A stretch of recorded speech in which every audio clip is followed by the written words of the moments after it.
मौलाना फजल रहमान की पार्लियामेंट की तकरीर सुन रहा था। तकरीबन 14 मिनट की तकरीर थी।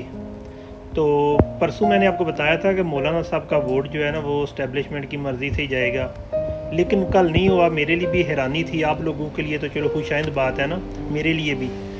तो लेकिन आज की तकरीर का जो मतन है ना, मैं तकरीबन जब 8-9 मिनट तकरीर मौलाना साहब के पहुँचे हैं तो मौलाना साहब ने एक बात की है कि आइनी तरमीम होनी चाहिए, यानी कि जजों का भी जो है ना पार्लियामेंट का दायरा जो है सबसे सुप्रीम अदारा पार्लियामेंट है। यानी कि पहले लोगों को वो कन्विंस कर रहे हैं पार्लियामेंटेरियन को कि पार्लियामेंट जो है ना सबसे सुप्रीम अदारा है। उसके बाद कह रहे हैं कि जजेस की जो है ना वो होनी चाहिए, अमेंडमेंट होनी चाहिए, लेकिन सबकी कमेटी से जो इनके मशवरे से। यानी कि मौलाना साहब अपने आप को साफ गो कर रहे हैं। फिर होगा क्या कि जनाब जस्टिस मंसूर अली शाह के बजाय जस्टिस अमीनुद्दीन नए चीफ जस्टिस होंगे, यानी कि वो सांप भी मार जाएगा, लाठी भी नहीं टूटेगी।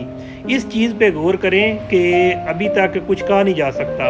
अब मैंने जो है ना आपको कल बताए थे 8 के करीब मेंबरान जो है फतेहाना ग्रुप छोड़ के जो मेंबरान है जो बागी हो चुके हैं। एक दो बंदा वो है जो कि कभी कंफर्म रिपोर्ट नहीं है, जिस तरह गुजरात के चौधरी इलियास साहब हैं, मिरान रियाज एंकर पर्सन ने कह भी दिया है कि जनाब ये भी बिका हुआ है। नॉर्मल इनकी तादाद जो है ना 11 के करीब पीटीआई के जो मेंबर हैं ना इनकी पहुंच चुकी है, जो कि वोट कास्ट भी करेंगे, नाहली भी होगी, ये आइनी तरमीम में शामिल होगा।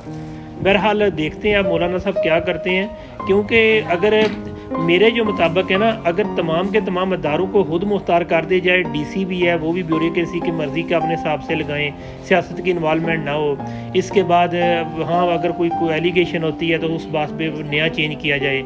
इसके बाद जनाब अगर अदलिया है तो उसको अपनी सीनियरिटी बेस पे आए, चीफ जस्टिस अपनी सीनियरिटी बेस पे, चीफ ऑफ आर्मी स्टाफ जो है सीनियरिटी बेस पे आए, तो ये मामला ठीक है। क्योंकि हमारी पार्लियामेंट भी कौन सा दूध की दूली है, सारे के सारे करप्ट लोग ही हैं।